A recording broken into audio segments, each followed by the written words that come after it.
Está começando mais um Comentando no QG. Aqui quem fala, seu host de sempre, Paulo Raposo. E hoje eu vou aproveitar o retorno para, antes de qualquer coisa, falar sobre algo que eu tenho que falar. Eu tenho que tirar um elefante branco da minha sala, gigantesco, e eu tenho que falar disso, tá? O tema de hoje, você já viu na thumbnail. Se você é o Arthur, por exemplo, o mano do Na Moral, você vai provavelmente me chamar de puta do Kurumada. Mas eu tenho que falar disso, cara. É meu elefante branco. É meu elefante branco. É o elefante branco da minha vida, que é o final de Next Dimension. Mais precisamente, falar de 18 anos que esse mano levou pra terminar a obra, né? Então, senta a bunda aí, ou onde você estiver. Se estiver dentro do busão, que estiver em pé e quiser ajeitar o fone, se ajeita e vamos começar um pouco, tá? Porque tem algumas coisas que eu tenho que falar, obviamente, da minha experiência de leitura com a obra, assim como de alguns outros pontos, o que eu concordo com o fã, o que eu discordo e por aí vai, certo? Mas antes de nós seguirmos, e sim, eu tô fazendo muita voz diferente, daqui a pouco a gente vai manter um padrão. Antes de nós seguirmos, vamos obviamente para alguns conceitos originais, para falar um conceito mais técnico, tá? Saint Seiya Next Dimension, ou Cavaleiros do Zodíaco Next Dimension, ele foi uma obra, ele é um mangá que foi publicado de 27 de abril de 2006 até 4 de julho de 2024 na Weekly Shonen Champion da Akita Shoten, tá? Ao todo rendeu 16 volumes encadernados, ok? E é uma série que ela tem algumas coisas que eu acho interessante aqui a gente mencionar, tá? 27 de abril de 2006, tá? Só pra deixar bem claro, que eu acho que eu falei errado. Qual que é o conceito de Next Dimension a priori, tá? O conceito de Next Dimension, quando ele surgiu em 2006, era ser uma visão semelhante, né? Uma visão ali, visões diferentes sobre o mesmo fato, que era a Primeira Guerra Santa, que também gerou aí o Lost Canvas, que é um spin-off e tal. Tem a galera que gosta, tem uma galera que não gosta. Essa ideia original do Kurumada, ela se sucedeu efetivamente como ele pensou até cerca do capítulo 14. Paulo, da forma como ele pensou para ambas as séries, que foi o que na época foi divulgado, foi cerca de 14 capítulos, tá? Antes da gente ir para o que realmente começa a acontecer. Por quê? Pra quem não sabe, isso já é mencionado, o Kurumada ele sempre mencionou que ele tinha uma ideia, né, além da saga de Hades, para mais dois arcos, que é o arco de contra Zeus e o arco contra Cronos. Ele tinha essas ideias, ele tinha tem essas ideias, ele sempre falou isso abertamente diversas vezes. É sabido abertamente também que o Kurumada não gostou do Prólogo do Céu, mesmo ele também estando envolvido, né? Tem diversas situações. Tem uma galera do fandom, inclusive, né, um dos principais fãs assim que fala, né, sobre produtor de conteúdo que fala muito sobre o Kurumada, que é o Diego Mário. Ele menciona muito nessas entrevistas que o Kurumada menciona que muita coisa dele foi tirada e por aí vai. Então assim, o Kurumada ele nunca foi muito fã de Prólogo do Céu, apesar de eu achar interessantíssimo o conceito, achar que a forma como foi feita foi muito boa e tal. Tem um episódio aqui sobre Prólogo do Céu que pra mim é a melhor coisa de Cavaleiros. O Kurumada ele nunca gostou, tanto que extraoficialmente esse é um dos motivos de pós Prólogo do Céu ter trocado todo o elenco de voice actors japoneses, né? É um extraoficial o fato do Kurumada não ter gostado e ele ter pensado que teria vida longa e por aí vai. Então, tipo assim, tem diversas coisas entre, né, esse período de fim da saga do mangá, animação da saga de Hades, Prólogo do Céu e Next Dimension, que eles foram ali tudo no mesmo período. Tá, então assim, vida seguiu. Ele lançou, só que a gente tem que entrar pra mente nesse ponto. O Kurumada, ele não tem mais aquele mesmo ritmo que ele tinha. Então, obviamente, a série foi muito espaçada. A maior prova disso é que a gente teve aí 18 anos de produção para ele encerrar a obra. Só que a gente tem alguns pontos, como eu disse. São 14 capítulos que ele realmente ficou nessa ideia. Ele apresenta tal, até o momento que ele vai pro presente. Quando ele for pro presente, ele começou a criar um dual angle mesmo. Só que passado e futuro, tá ligado? Tipo, passado e pós-Hades. Então a gente começou a ter o que seria a ideia da Saga do Céu, com a Artemis, com as satélites e por aí vai, né? E com isso a galera volta pro passado, porque aí aparece Hecate, aparece Cronos, a galera volta pro passado. até aí, pra mim, não tava bom. Tava muito medíocre. Só que quando nossos cavaleiros de bronze, com exceção do Seiya, por motivos óbvios de não poder se mover por causa da maldição de Hades e tal, vão pro passado, é aí que ele criou algo que pra mim é interessante. Mas vai pegar justamente no que eu quero falar aqui um pouco. Porque na época que ele volta, né, que os cavaleiros começam a ir pro passado e tal, pra ir pra essa Guerra Santa anterior, e que os caras falam que a Athena não apareceu e tudo mais, foi a época que a galera falou que existia uma 13ª constelação, que é Serpentário. E o que o Kurumada habilmente fez, e pra mim isso é uma ideia muito legal, ele coloca Serpentário aqui, que é um cavaleiro que ele é um cavaleiro perdido, que estava oculto e do nada ele reaparece, só que ele reaparece possuído por uma entidade maligna que quer matar a Athena, e ele cria um arco bem interessante até. O Kurumada ele é um homem limitado, mas na sua limitação ele consegue criar coisas interessantes. E aqui a gente começa a morar o maior problema, porque obviamente ele ia ter que resolver essa questão do Seiya com a espada de Hades, né, essa maldição da espada de Hades. Só que ele criou um vilão que não é necessariamente um vilão que entraria na Guerra Santa. Então tipo, a gente fica por anos. Isso que aí que entra os primeiros problemas. O Kurumada ele já não é hábil na sua escrita. E não adianta vir aqui pra mim, mas eu tô... Não, o Kurumada ele tá preso em 80. Até hoje os roteiros dele são extremamente rasos. São roteiros que pelo espaçamento que ele dá, você não tem vontade de reler o que veio antes.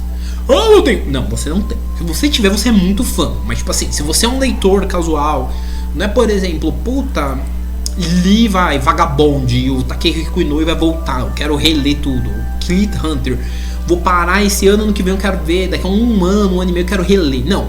Next Dimension você olha e fala, puta ali, e a vida segue. Entendeu? Até outras obras dentro desse canon, desse gigantesco universo, dá mais vontade de reler do que Next Dimension. Isso eu digo como pessoa que já releu. Tá? Então assim, não é uma obra tão cheia de qualidades assim a ponto de a gente realmente querer ler mais. E não desmerecendo, obviamente. Só que, por ele não ser tão empolgante assim, ele é empolgante, ele tem seus momentos e tal, a gente às vezes fica meio preso.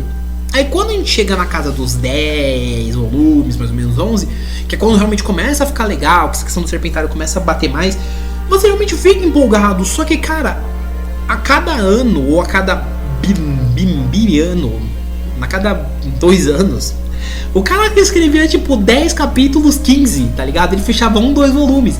Aí você ficava, mano, a vontade de ler embora. E isso que matava.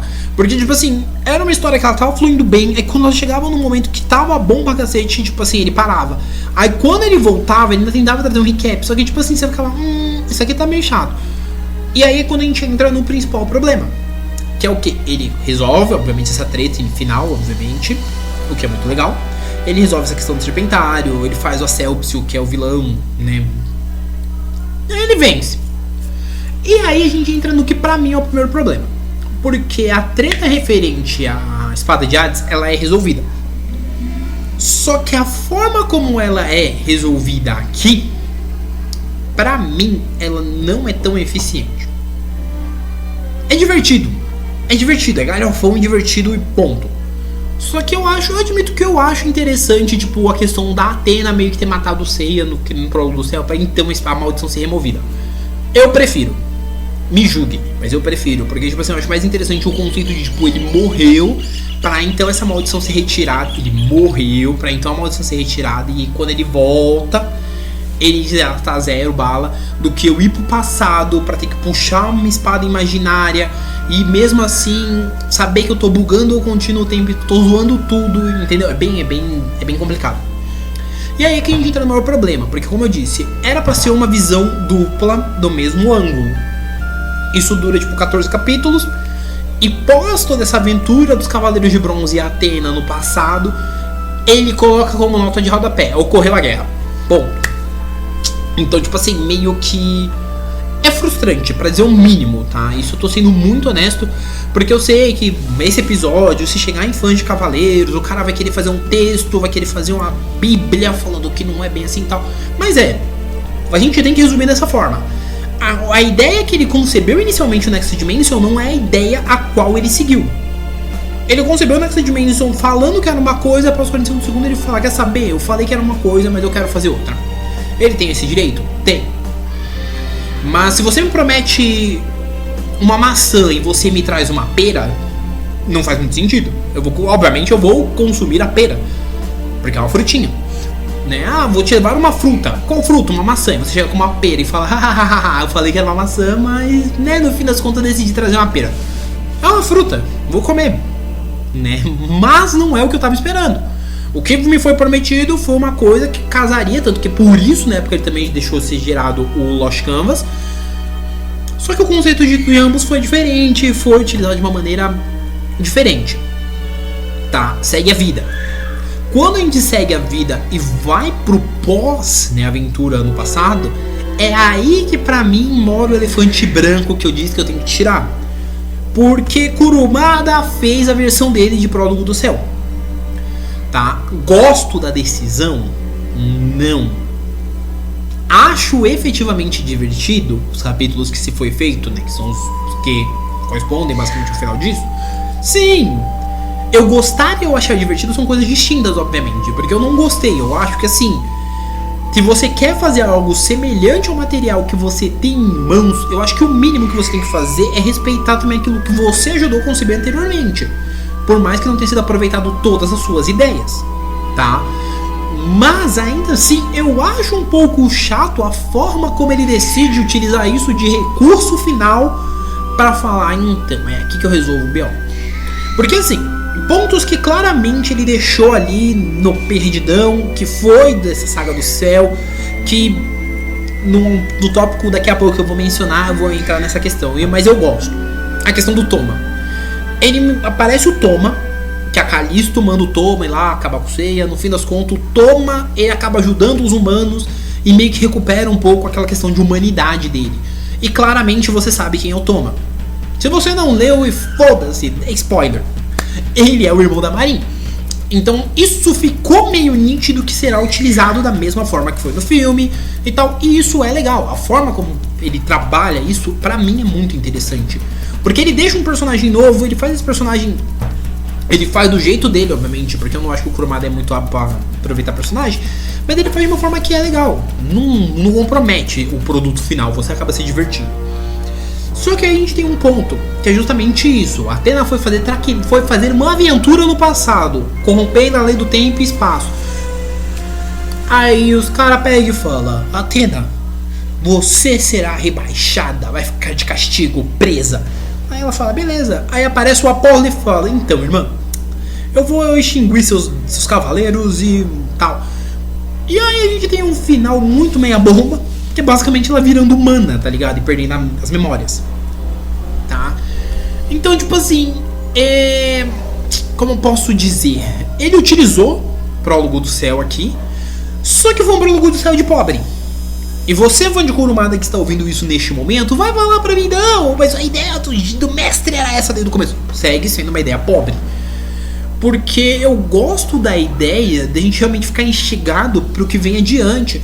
A gente ter um Seiya que ele realmente vai tentar bater de frente com as divindades antes de realmente... Não os caras que todo mundo... Porque a única...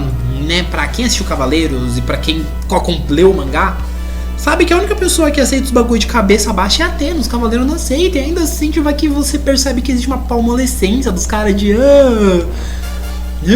tipo, vamos, mas tipo, não vamos. O Seiya aparece ali só pra dar uma hora da graça, fala um vamos, não vamos também, e fica nisso. E eu acho interessante porque dá uma margem realmente pra que talvez agora o Kurumada ele queira, né, pensar em arcos onde os cavaleiros também não vão querer só ir pra cima e vão querer tentar resolver de outras formas. Mas eu ainda acho esse final um pouco palmolescência demais, justamente porque na ideia do próprio Prólogo do Céu, sim, eu estou fazendo esse paralelo porque a história meio que se permite isso.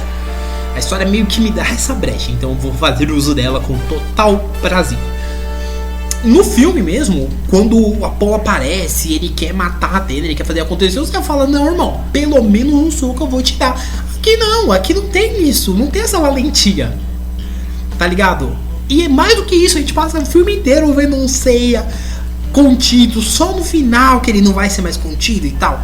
Então a forma como tudo é trabalhado no filme, pra mim, estruturalmente, pra ideia que eu entendi que aquele quis utilizar, o filme funciona muito melhor. Entendeu? Obviamente ele poderia ter feito nos termos dele e tal, mas seguindo muito mais a ideia do filme. Entende? Ele não precisava ter criado um arco do passado pra fazer essa malemolência. E pós fazer essa malemolência, ele simplesmente olhar e falar, então, os deuses vão punir eles, ficou por isso mesmo, se Zeus ficar sabendo, Zeus vai tacar os aralhos, é isso.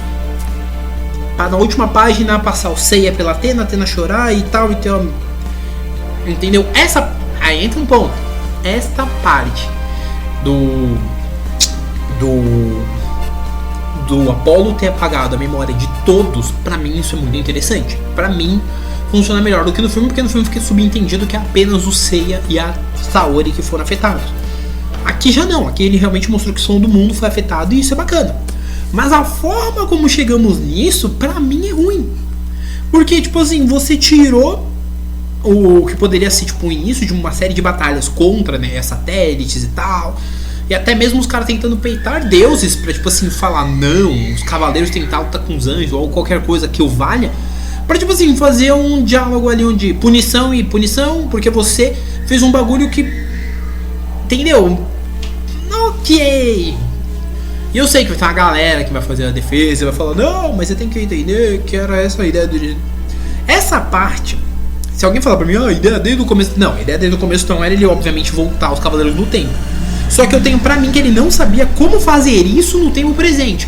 E ele não queria fazer igual o Prólogo do Céu. Então ele decidiu fazer esse puxadinho aqui. Porque ninguém vai falar pra mim, não, mas o Kurumada, quando ele tava envolvido lá no roteiro do Prólogo do Céu, ele decidiu que... Não, ninguém. Ninguém vai falar isso pra mim e ninguém vai me convencer disso. Porque, cara, é o que a gente fala. Inclusive, pra quem não sabe, também já dando esse paralelo, na época do Prólogo do Céu, a gente tem um capítulo especial bem curtinho, que é onde a Saori comenta, né, tá cuidando do Seiya, faz a coisa de flores. Tem o encartezinho do DVD que também é explicado um pouco melhor, né, que o Shun recebe uma carta da Saori e tal. Então, assim, são pequenos detalhes que, obviamente, o Kurumada estava envolvido na produção e ele que ajudou a criar. Obviamente não foi seguir a risco o que ele queria, né, até por isso essa satisfação dele. Mas sim, existem pequenos detalhes na trama que eles sempre deixaram claro essa questão, que o Kurumada, ele sabia sim o que ele estava fazendo, né? Ele já tinha uma noção. Então tem pra mim que a ideia do Dual Angle que ele pensou inicialmente se perde no momento em que ele opta por vou fazer o começo do prólogo, fazer aqui o começo da Saga do Céu. Só que eu não quero fazer igual o Prólogo do Céu, então eu vou aproveitar aqui o puxadinho, que eu já vou falar do passado mesmo, e já vamos unir tudo, tá? E eu percebo um esforço muito grande dele no final de fazer uma conexão com o Lost Canvas só pra não desvalidar aí o que ele mencionou no começo. Assim como em muitos momentos do Lost Canvas, você percebe que existe um esforço do Teshirogi de fazer certos links com que o Kurumada tava querendo Next Dimension. A maior prova disso é em Lost Canvas, o Garuda se chama Sukio, que é o mesmo nome do Garuda do Next Dimension. Aqui no Next Dimension, a verdadeira Athena se chama Sasha, que conhecia o Tema e o Alone. Que esse retcon safado me desce menos que o Ayato. Porque desde o começo o Kurumada vende pra você entender o quão problemático é esse puxadinho que ele quis fazer. Porque desde o começo o Kurumada ele vende que era o Tema e o Alone. E tanto que os dois conviviam juntos na mesma localidade. E o Sukio levou o Tema pra treinar.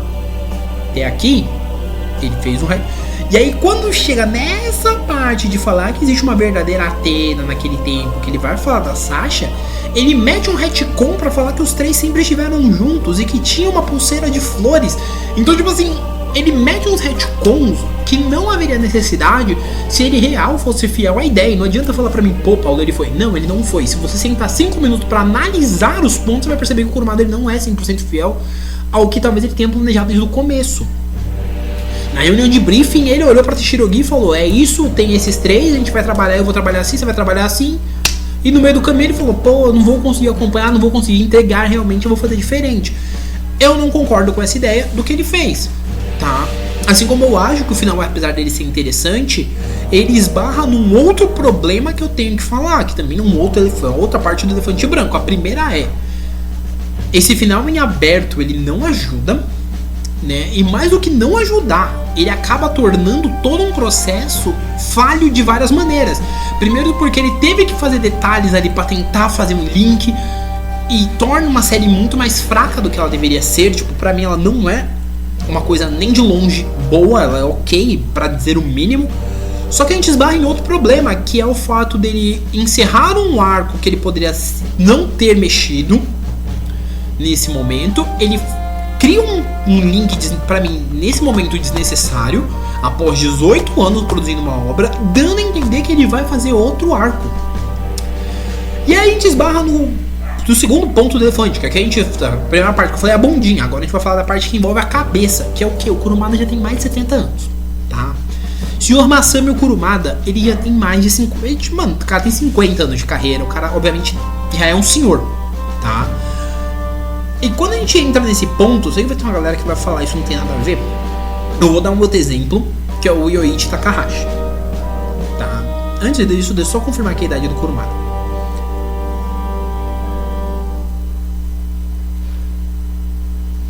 Isso, o Kurumada atualmente ele já tem 71 anos, mais ou menos, tá? Olhei aqui, data de nascimento, tal, eu fiz os cálculos. Ele tem cerca de 71 anos. Ele levou 18 anos, tá ligado? Pra concluir o anterior. Então, tipo assim, ali na casa dos 50 e poucos, 60, perto dos 60, né? Dos 50 e poucos até os 71. Então, vamos lá. 71, isso não considerar que pros japoneses eles já nascem com um ano. Então, tipo, 72, mas 71, 72, vocês entenderam. Vamos voltar também para outro exemplo. O Yoichi Takahashi, autor de Captain Tsubasa, também conhecido como Super Campeões. O cara desenha Super Campeões desde que o mundo era mundo, 1980, da década de 80. E é só os Super Campeões que esse cara desenha. Desenhou obviamente outras coisas, mas o principal trampo dele é Super Campeões. Após o último arco, o Rising Sun, ele decidiu que ele não faria mais o mangá completo, porque ele sabe que ele não tem mais idade para isso, ele não tem mais ritmo. Rising Sun, inclusive, era publicado de uma maneira, se não me falha a memória, irregular, por conta disso, porque a idade dele já é avançada. A idade dele ser avançada já não lhe permite tanto que o arco pós-Rising Sun tá saindo num site e sai apenas os esboços, né? Sai apenas os names, tal, um pouquinho, sem arte finalização e tal. Kurumada já tem 71 anos, por mais que ele queira trampar, ele já não tem a mesma velocidade para fazer name, não tem... Entende? O trampo do cara já não... A idade já não vai acompanhar, obviamente, o ritmo dele. O cara levou 18 anos pra encerrar um arco que ele prometeu que seria um negócio mais voltado ao ano passado, conectar isso com o futuro e gerar um prólogo para mais 2 arcos. E o elefante branco que fica aqui é: o cara não tem idade. Como que ele cria algo para prometer pra galera que isso terá implicações? Porque sim, na data que estou gravando isso, já saiu um capítulo especial, né? Que eu não vou lembrar o nome agora, mas ele também envolve a questão de Next Dimension. Ele fala flores destroçar, flores alguma coisa. E nesse capítulo, um capítulo de 8 páginas, sim, tem spoilers, a Atena vai deixar flores nas 12 casas, ela acaba deixando na casa do Aioros e vê o recado do Aioros que tava lá embaixo na rua, tava também lá na casa dele. Quando ela olha pro recado na casa do Aioros, ela recobra a consciência. E o capítulo termina com ela chorando, recobrando a consciência. E aí que pega, porque na edição existe uma menção que o Kurumada está trabalhando no seu próximo projeto. E aí eu te pergunto, quem vai terminar esse projeto? Porque assim, você tem que entender que um cara de 70 anos, ele não vai ter essa, tipo assim, ele não vai ter essa estrutura. Por mais que esse cara viva até os 110, ele não vai ter. Ele não vai ter ritmo pra produzir um bagulho desse em ritmo de mangá. Tanto que as obras dele, a maioria, mesmo as mensais, saem de uma maneira um pouco mais irregular. Entendeu? Então assim, já tem o problema do cara criar um arco que eu não sei o que esperar. Eu adoraria falar, puta, eu sei o que esperar, porque é o Kurumada e tal, vai ser uma aventura. Mas, mano, você não sabe, porque, tipo assim, o cara pode querer fazer um bagulho que nem Next Dimension, quer fazer um bagulho 100% colorido. Só que, cara, ele queria fazer um bagulho por saga. E aí, tipo, sempre que ele achar que chegou no clímax, ele para. Por quê? Porque a idade não acompanha, ele leva 1 ano e meio, 2 pra produzir mais 8 capítulos. Porra!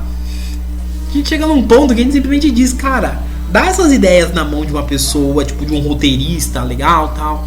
Bate o saco na mesa e fala, é isso, e vai deixar como animação, meu irmão. Para de querer fazer mangá com uma idade que você sabe que o seu ritmo não vai acompanhar. Porque assim, é óbvio que a gente não deseja, é óbvio que eu, assim como muita gente não deseja, mas mano, daqui a uns 10, 20 anos o Kurumada já vai estar com 90 anos. Com 90 anos ele não, muito provavelmente não desenhará mais. E se ele não terminar esse arco em puta, vai que seja 5, 10 anos, ele não vai terminar isso. E o fã vai passar a ré da vida falando que esse cara é um gênio, que pra mim ele é um cara bom pra criar conceitos, mas não pra desenvolvê-los. Vai falar que esse cara é um gênio, mas que a obra dele terminou incompleta. E vai falar que terminou incompleta porque o homem não teve... Não, ele sabia que ele não ia ter esse tempo. Entendeu? Então ao invés dele simplesmente deixar as coisas de uma forma mais, como posso dizer, mais redondas possíveis, para que qualquer desenvolvimento que ele tem que trabalhar e tal não seja muito no âmbito do mangá, ele quer continuar nos mangás. É uma atitude louvável pra caralho, mas porra, você tem 2 arcos pra desenvolver, irmão. E você realmente acha que, tipo assim, com 70 anos, seu ritmo não tá tão bom assim pra desenhar? Você realmente acha que você vai desenvolver isso em um tempo hábil? Aí o nego vai falar, mas você tá desenhando... Não. Pô, velho, existe um ponto pra mim que chega um momento que o autor ele tem que ter um bom senso. O Yoichi Takahashi, ele é um cara que ele teve esse bom senso justamente porque ele olhou e falou, caralho, tenho 70 anos, desenho Captain Tsubasa desde 1900 e bolinha, parei 2, 3 vezes pra desenhar outras coisas. Quer saber, eu só desenho aqui o rascunho dos bagulho e tal, não gosto de finalizar nada e vou deixar publicado. Porque o cara sabe, mano, você tem 70 anos, não é mais o vigor de tipo, desenhar 10 páginas. Especialmente no caso do Kurumada, que ele quer fazer um bagulho colorido. Entende? Então, tipo, chega uma hora que apenas pare. E sim, tá parecendo muito hate agora essa segunda parte. Mas, tipo assim, é uma preocupação real. Porque, assim, fica parecendo que o cara... E sim, o Kurumada, ele tem muitos arrependimentos na vida. Quem deu Fuma no Kojiro, inclusive, né... Os free talks dele sabe disso. O Kurumada é um cara que carrega muito arrependimento. Então, assim, eu entendo nessa vontade dele de querer terminar, mas às vezes eu acho que menos é mais. E no caso de Cavaleiros, menos seria muito mais se ele simplesmente tivesse tido a ideia original. Quero fazer um prólogo do céu, quero fazer algo diferente. Mano, faz depois, faz um arco menor. Ou até mesmo, porque sim, eu entendo também o fato dele às vezes não querer deixar a série principal com outro autor. Mas vou deixar um outro cara escrever um arco paralelo envolvendo essas questões. Qualquer coisa, mas tipo assim, é um bagulho que ao mesmo tempo que eu fico admirado, eu também fico um pouquinho em choque, porque meio que fica entendido que o cara, se ele sacrificasse o tempo de vida dele só pra entregar um bagulho, por mais que fosse incompleto, ele não ia se achar ruim, tá ligado? E pra mim isso é um pouco chato. Mas sim, pra mim o final de Next Dimension ele não deveria nem existir, porque ele não é o final de Next Dimension, ele é tipo o prólogo do céu. Não é uma coisa que eu aprovo, tipo, ao contrário de muitos fãs que estão extremamente empolgados porque é mais formado. Eu não fico, mesmo gostando de uma coisa ou outra que ele faz, eu não fico empolgado de saber que ele quer desenvolver realmente o arco de Zeus. Até porque, mano, pontos já levantados aqui por mim. Tenho curiosidade? Tenho. Vou ler? Obviamente. Mas não tô, cara, não vou falar que não tô. Assim como eu também não tô feliz de ter sido um final tão meia bomba de um bagulho que ele prometeu uma coisa, ele entregou outra, tá ligado? E no fim das contas ele criou uma história que sim, ele tem bons momentos. Porque Next Dimension, é esse o meu ponto, Next Dimension tem bons momentos. É uma obra que funciona muito bem quando ela precisa. Só que ela não é aquela obra que a gente quer, entendeu? Pra mim eu acho que esse é um dos maiores problemas, tá? No caso, eu acho que é isso. Vale lembrar sempre que esse mangá ele está sendo publicado ainda pela JBC, né? A JBC vai lançar o volume 14, se não me falha a memória agora. E aí ficam faltando só 2 volumes para terminar. Torço para que eles reimprimam todas as demais edições, né? E a gente consiga ter aí uma série inteira sendo publicada, ok? Eu acho que no geral é isso. Se você está ouvindo esse podcast na data de publicação, eu espero que vocês aproveitem bastante, né, esse episódio. Comenta aqui, esse é um que eu quero, a opinião de todo mundo que estiver ouvindo. Me diz o que você achou de Next Dimension, se você acha que sim, ele pode trabalhar outras coisas. Eu quero saber a opinião um pouco da galera que leu Next Dimension, ou que realmente tem essa vontade de ser feito empolgado, se tem essa preocupação real, tipo, do Kurumada sacrificar, porque pra mim eu acho que é sacrificar, né, tipo, o tempo de vida pra entregar um projeto diferente. Então assim, eu quero a opinião de todo mundo que leu e tal, pra gente realmente alinhar as expectativas, porque, na moral, eu tô curioso pra ver o que ele vai entregar, muito. Mas, acima de tudo, eu realmente me preocupo muito do fato de saber que existe uma possibilidade muito grande dele real não conseguir terminar isso, pelo simples fato dele achar que tá tudo bem, seguir a vida da maneira que tá, e levando tudo ao limite, sendo que, mano, ele vai querer inventar moda, ele vai querer fazer os bagulho de uma maneira que pra mim não tem esse cabimento, tá? Lembrando sempre que o Comentando no QG, ele é um podcast sobre cultura pop, e o que mais eu decidi colocar sai com uma frequência, ok, agora que voltamos. A ideia é que os episódios continuem saindo. Esse episódio obviamente está saindo uma quarta. Ainda vai ter mais um episódio essa semana. Talvez na próxima tenha mais algumas coisas, tá? Mas assim, por hora é isso. Não esquece de seguir o podcast no seu principal agregador favorito aí, Google Podcast, Apple Podcast, Amazon Music, Deezer, Spotify, tá? Se não tiver, você me manda uma mensagem também, os contatos tá aqui embaixo, minhas redes sociais estão aqui embaixo, indica o podcast para um amiguinho. Se você tá ouvindo o podcast e não me segue, vai me seguir nas redes sociais, tá? Eu garanto que você vai se divertir pra caramba. Acesse os sites, né? O site tá aqui embaixo também, vai ter uma variedade de coisas com o tempo. Então assim, não deixa de acompanhar, tá bom? Por hora é isso, um abraço e nós fomos!